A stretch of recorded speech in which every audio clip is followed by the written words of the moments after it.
everybody from southwest of England in Bristol, biggest city in the southwest. Born and bred here all my life, and it's a pleasure to be showing you these games and that you should take such an interest. Reached 260 subscribers now and several thousand views from people in lots of countries around the world. Mostly, I have to say, United States and England, and also some from Russia, quite a few from India and Europe as well. So thanks again for watching, and I hope I can continue to give you some pleasure in looking at games that you find interesting. Now, this game was played in, let me see now.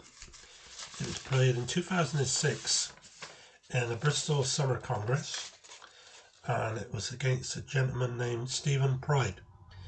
I actually played him twice. I played him here, which was in July, on 21st July, but I also played him in August in the St. Boniface Memorial, and unfortunately I turned down a draw and promptly lost that game. So that was my pride. His pride beat my pride. Stephen Pride beat my pride, get it? So anyway, this game, Stephen's rated around 1743 and I was 1750, so it was very, very rated around the same sort of rating. I'd never played him before. This was the first time, and I found him to be a very formidable opponent, very astute and aware, and I'm going to show you the game now. Stephen is white, and this is how it went. d4, knight f6, knight f3, g6, knight c3. This is a bit unusual, but I remember my game with George Crocker, which is on the 50 Years of Chess. I played the very same opening as him. Bishop g7, e4, d6, bishop e3, except that I think I went bishop g5 when I had the white pieces. I have the opportunity to go knight to g4 here, which I did, and he went bishop g5. So I attacked his bishop, he went back to h4, and then I attacked the centre with c5. This is putting some pressure on his centre now. He can defend, but I'll add more pressure on it as it goes on. But he played bishop e2 here now. I swapped the pawn, he retook with the knight. So now he's attacking my knight twice. I should be doing something, probably knight f6 again, but I didn't. I played queen b6, thinking this to be a good move on taking on b2, but the trouble is, after he took bishop takes on g4, and I took, and then he retook the queen. It's a bit difficult because I have to take the knight now, but he's going to prevent me castling after queen c8 check. Is it worth all this, I wonder to myself? So bishop takes. So that's out the window now because he's just played queen to c8. I've gone queen back to d8, queen takes, king takes, and I can no longer castle. But it's never that bad once you've got the queens off the board. So he went in knight to d5. This is difficult because he's attacking a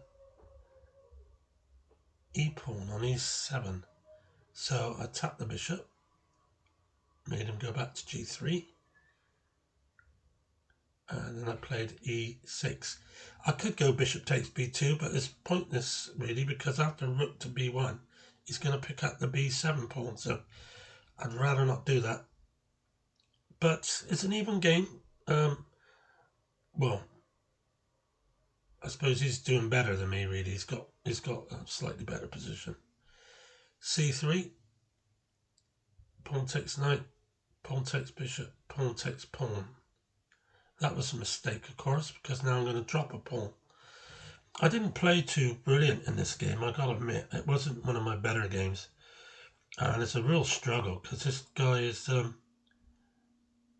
he's very tactically aware, and he's on it. Any mistakes, he seems to be on it. So, casted queenside after I brought the knight out. I moved the king out to tap the bishop. He moved the bishop back. And then I put rook to c8. This is threatening a knight takes a pawn or something, anything I can do a discovered attack on this king. So he played king to b1. He wasn't going to be fooled by that. So I went back with the knight to e7. I was surprised he used the bishop and took the knight a pawn up, because I'm not going to be able to defend that e pawn. It's too far advanced. Yeah, he's played rook e1. This is what I mean. Once he plays f3, I'm going to drop a pawn. I can't do anything about that. So he's gone rook to c8. Pawn takes, rook takes. King into d6. Now, I've got chances of drawing now, because he's going to find it hard to be able to defend if he can't get his other rook and king to defend it. Because as you can see, he moved his rook back to e2, because a rook down to f2 means I would be in a good position then to bring the other rook down to c2 and attack his b2 pawn. So I moved the king up, and now you can see the dilemma that Stephen has found himself in, because it's an isolated pawn. It's past pawn yet, but he's never going to get it. I blockaded it completely, because now when he plays the rook up, move the king back, and he goes back, he can't even defend with rook d2 to defend that pawn, because of rook down check, and I would win. The only move really is for him to move the rook back. The pawn he has is useful, but as long as I can keep pressuring it, and he can't do much. So after Stephen moved back rook to e2, he offered me a draw. He didn't fancy carrying on. I honestly believe this is probably drawn, because I can keep putting my king up close to that pawn. He got to keep protecting it. That's going to tie down one of his rooks. If he wants to keep moving his rook up and checking me every time I go to d5, then it's going to be a draw by move order. So perpetual. So we accepted a draw on this game. I wasn't pleased with how I played in this game at all, but I was thankful to get away with a draw on this game. I just about held on. It was an off day for me, but it was even worse when I played him in August, because he offered me a draw on that game as well, and I turned that one down, and it cost me the game. So anyway, that's a good player. He's a good player. I found him to be a very useful player, and not easy to play against. So thanks for watching, and I'll bring you another game as soon as I possibly can. Cheers.